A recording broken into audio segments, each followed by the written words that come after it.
Attention. A monk asked Master Joshu, "Does a dog have Buddha nature?" Joshu replied, "Yes." The monk said, "Since it has, how did it get into the bag of skin?"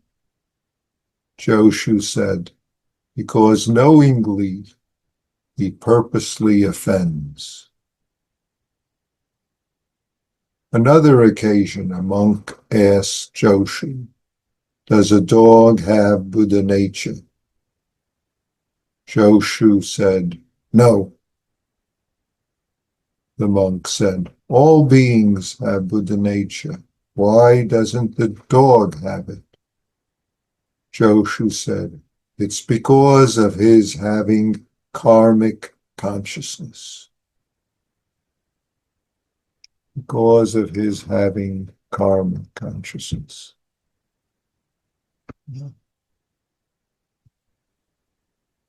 This case in the Book of Serenity, case 18, is a wonderful case. As some of you may know, this second part of the case is also the first case of the Mumonkan, the gateless case. Does a dog have Buddha nature? So let me read the introduction, which will help us to clarify attention. Attention is what each case of the Book of Serenity, the Shoyoroku, the Book of Equanimity, different translations into English, begin with, and each is all contained in that, and yet there's an elaboration. The introduction clarifies it for us, prepares us. A gourd floating on the water, push it down and it turns. A jewel in the sunlight has no definite shape. It can't be attained by mindlessness nor known by mindfulness. Immeasurably great people have turned about in the stream of words. Is there anyone who can escape? Immeasurably great people have been caught up in the stream of words. Is there anyone who can escape? Anyone who can escape? Talking about us, of course. Anyone, is there any way that we can escape? Escape from what? Escape from being blinded to this that we are. Missing attention despite being reminded. Attention. So this monk, this practitioner comes to Joshu. Master Joshu at this point is an extremely well accomplished master, somewhere probably in his late 80s, 90s, 100. He's said to have lived to 120.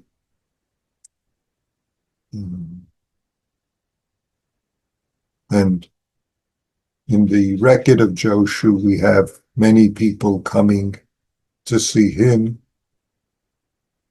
And we also have him pilgrimaging, visiting other great masters,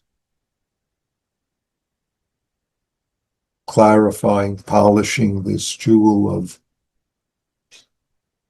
life that has no fixed color, no fixed shade.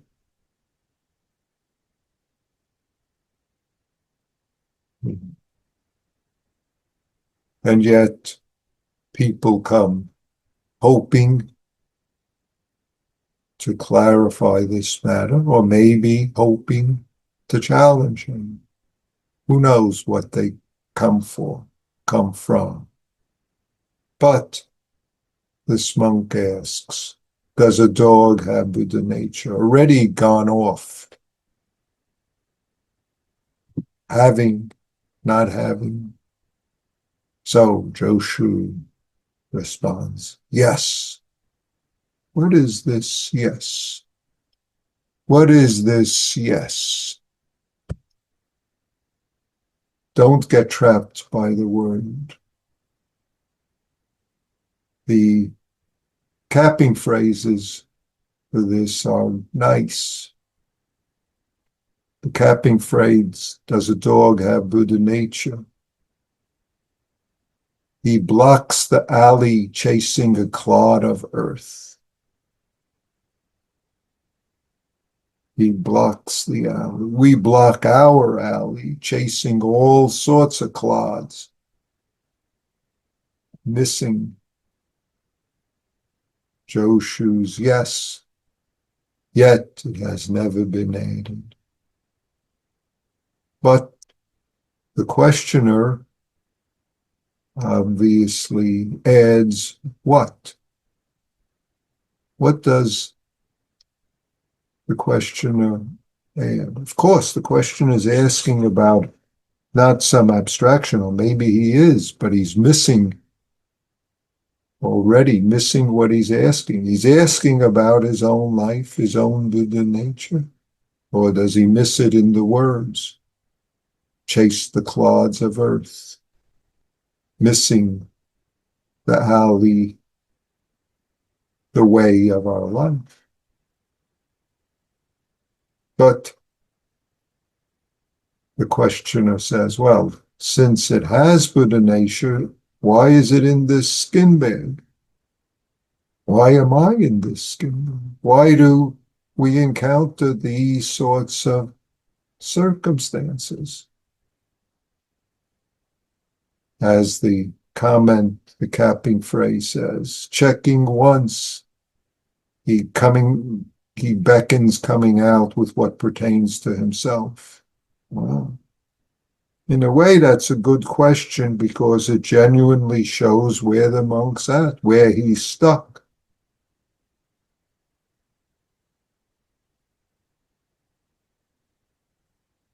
Joshu doesn't leave him with it, he says, because he knows, yet he transgresses. Because he knows, yet he transgresses. What's Joshu saying? Because knowingly he purposely offends. Joshu's showing a mirror to the questioner, giving him the opportunity, her the opportunity to have the question clarified, which is what questions are all about. Or we don't notice it and we miss the questions that we're asking. Do you have Buddha nature? What is this Buddha nature? What is this having, not having? What is this something called Buddha nature? Other than myself, other than our life? No-mindedness is not cannot be understood. Yes-mindedness cannot be perceived. No, yes answers. Those aren't it if you get trapped by words. If we get trapped by the words. No, yes. See, our practice is not to be trapped by our own words or the words of others, or at least to see how and where we're being caught in a self-centered dream. Caught. Just notice, caught is the opportunity to be this moment. No blame for caught, can't be helped if it's so. If we find ourselves chasing a clod of her, what to do?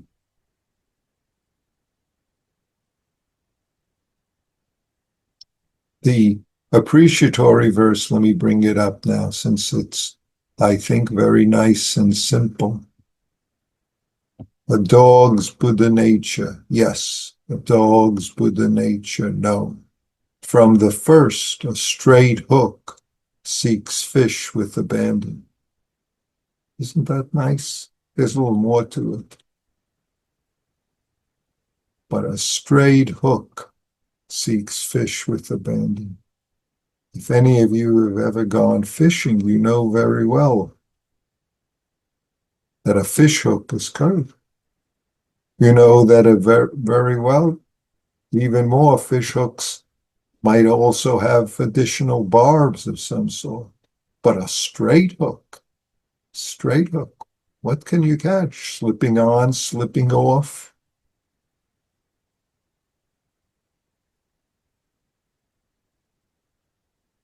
Chasing the spirit, seeking the fragrance, a cloud and water guest, pattering and chattering to make debate and excuses.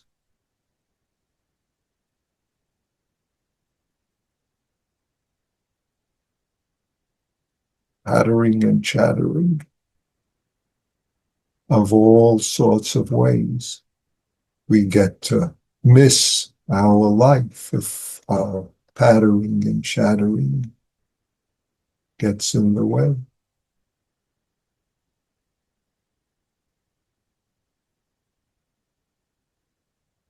If we allow our excuses and explanations to lead us to miss.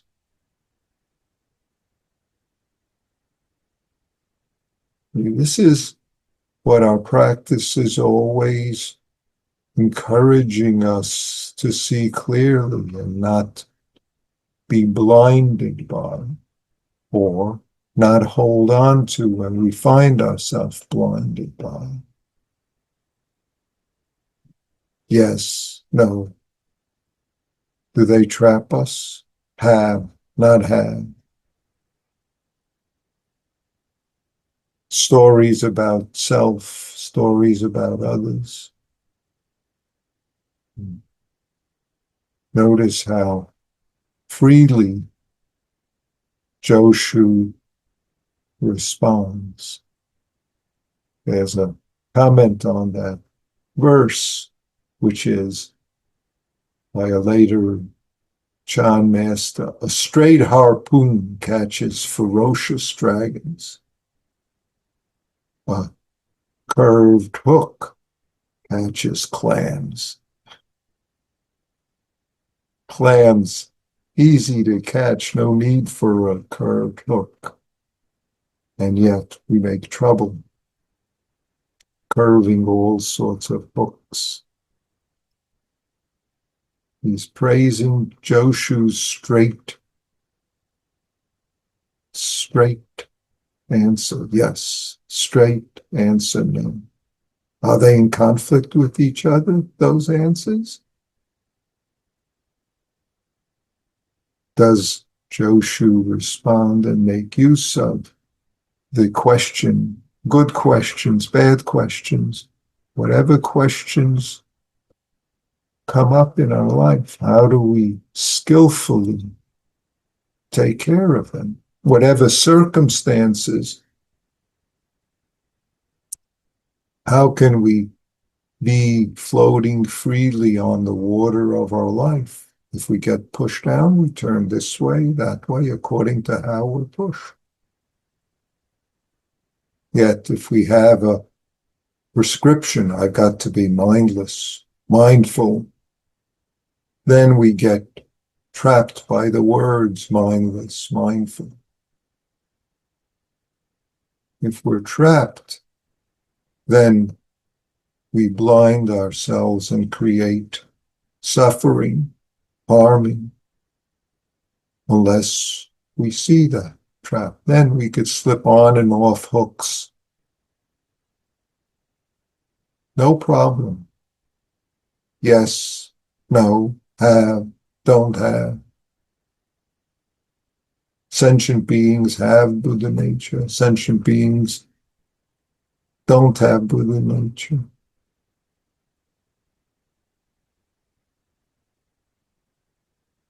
Our practice is in the midst of words, in the midst of circumstances, responding as the floating gourd according to where, how we're pushed, what pushes,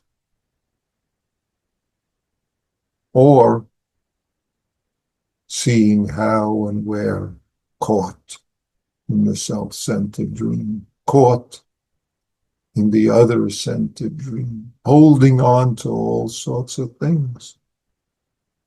Then we're not willing to be this moment. We resist this moment. Bumping into it is a wonderful opportunity.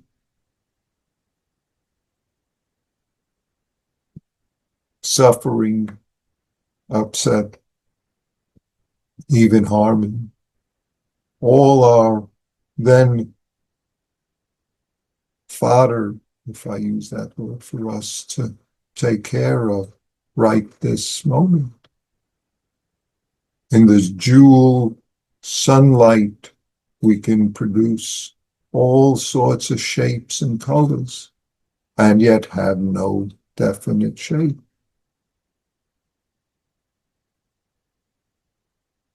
If we get turned about by the words, then we miss our own life. We miss serving all being.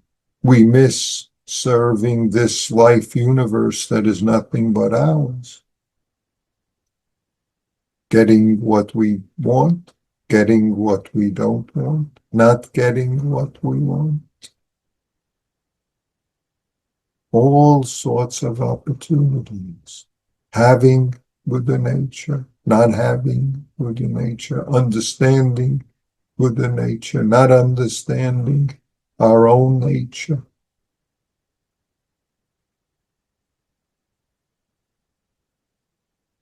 So the circumstances that appear are the monk appearing Bhajoshu. Those are the circumstances that ask questions of us and give us opportunities. It's up to us to embrace and manifest, pop up in the water according to how we're pushed down. Show the sunlight in the jewel that is our life, that is who and what we are. Thank you.